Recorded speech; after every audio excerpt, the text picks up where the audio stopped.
Hey everyone, it's Lisa from the blog farmhouseonboone.com, and today we're going to talk about 3 types of cake that you can make with your sourdough starter.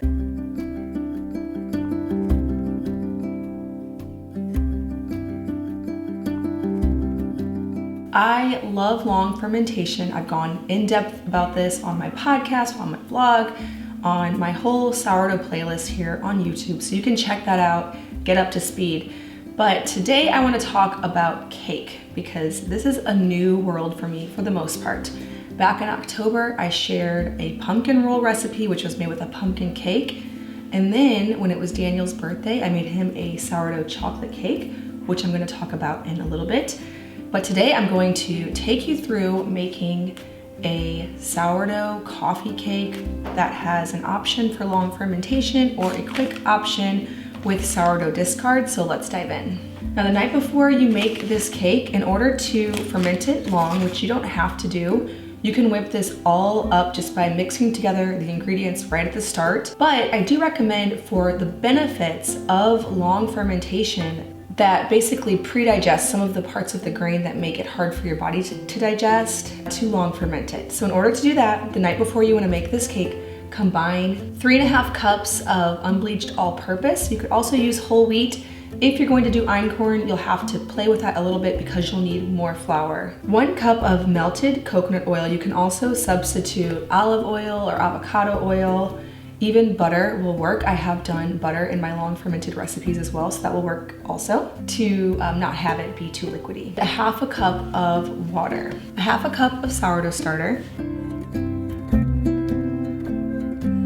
Now, since I shared my cinnamon roll recipe, I've had lots of questions about incorporating eggs and the other ingredients into a stiff ball of dough. Now, it is totally possible. It just requires you to get in there with your hands or a mixer, but it is possible. I've had so many people tell me they love the sourdough cinnamon roll recipe, and then other people tell me that they've ended up with just an eggy mess because they weren't able to incorporate the eggs into the dough. Now, you could just mix the cake batter up in the normal way that you mix up a cake batter, but I do like doing it the night before just to reap the benefits of the fermentation. So here's a few tricks though, if you do find you're having trouble. One is that coconut oil is, of course, a saturated fat. So it is solid at any temperature below, I believe it's 77 degrees. Because of that, the dough can be very stiff and hard to work with. So if you can put your dough in a warm place before you try to incorporate the eggs, it'll become a lot easier. So for example, currently I have my dough from the night before sitting on my stove with a pilot light. This way it can be a little bit easier whenever I do put it in my mixer and start to add the eggs. Even still, it can be incorporated, it can be quite tricky. And if it's a little bit lumpy also, that is okay. I've done that and it's totally fine.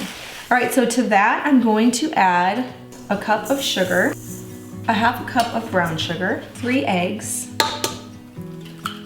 2 teaspoons of vanilla, 1 teaspoon of salt, 3 teaspoons of baking soda, and a cup of milk. I have goat milk here. You can use cow milk. You could even use a milk alternative if you're sensitive to dairy. And then get it mixing. You can use your hands. You can use a mixer. Whenever I use a mixer, I typically will put this paddle on until it's fairly incorporated. And then once it's nice and liquidy, I will switch to the beater attachment. It does help before you put it onto your mixer to at least incorporate the eggs and the milk into the dough a bit before you stir it up. That way it doesn't splash out of the mixer. Another tip that I have found to be helpful is if your dough isn't super warm, which ideally, if you get it warm, all of your problems will be solved, is to mix up the dough without the other ingredients first, just to get a little bit pliable, and then add in the wet ingredients. Once your batter is nice and incorporated, again, it's okay if there are a few lumps, totally fine. It's time to make the cinnamon filling and the crumb topping. So for the crumb topping, melt 1/2 cup of butter, and then I'm gonna do 1.5 cups of freshly milled einkorn flour. You could also do a cup of all-purpose. When something isn't soured, I prefer for it to be einkorn, which is why I am using it for this. 2 tablespoons of cinnamon, 3/4 of a cup of brown sugar. I'm just gonna mix that together and then add in my melted butter until it all resembles coarse crumbles. Meanwhile, I'm gonna get my oven going on 350 degrees.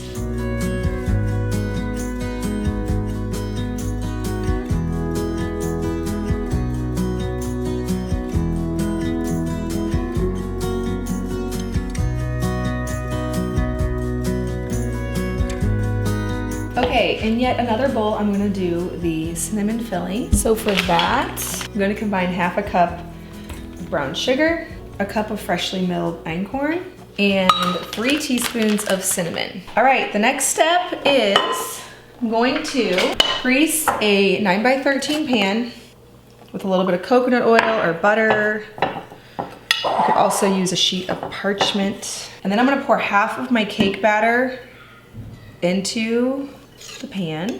Again, you'll have some lumps because of the coconut oil. I made this actually just last night because I've been testing it, and so I have to make it a lot whenever I'm testing it, and it was delicious even though it had a ton of lumps. Next, I just add in the cinnamon filling, so the mixture of einkorn, cinnamon, and brown sugar. Then the remaining portion of the batter.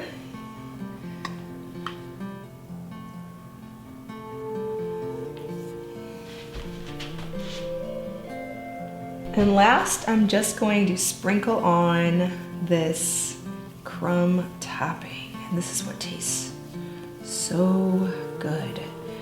This morning we had, like I said, I've been testing this, so we had a whole bunch of leftover coffee cake that I made yesterday.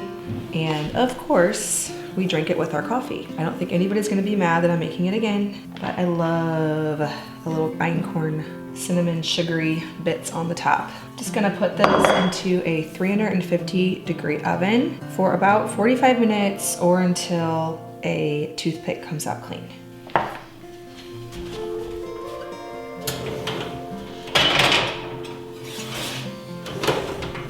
All right, I promised you we would talk about other cakes that you could make with your sourdough starter. In October, I made a sourdough chocolate cake for my son Daniel's first birthday. Long fermented, moist, delicious. It was so good. To make it, you can find the full recipe. There's even a printable recipe card over on my blog, farmhouseonboone.com. If you just go to farmhouseonboone.com, search chocolate cake, it will come up and you can learn how to make that with your sourdough starter. Another wonderful cake to make is the sourdough pumpkin roll. I shared this video on YouTube in October. It has pumpkin spice and pumpkin. It's filled with cream cheese. It's soft and moist and delicious, and was my most popular recipe from the fall. So you can check that out as well. All great ways to use your sourdough starter. If you've been following along a while, you know is for way more than just bread. We like it to make sourdough crackers, cinnamon rolls, biscuits, rolls.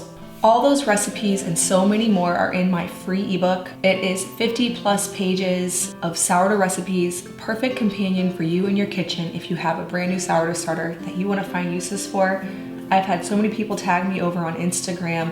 They've sent it off to be printed at a local print shop, and some people just print it off on their own home computers. They keep it, it's tattered and torn in their kitchen, and you can get it for free. So make sure to head over and grab that and find so many more uses. I hope that you enjoy making cake with your sourdough starter. Give your cakes a bit of a boost. Of course, it's still cake, it still has sugar, but a bit of a boost on the digestibility of it and making those nutrients more available.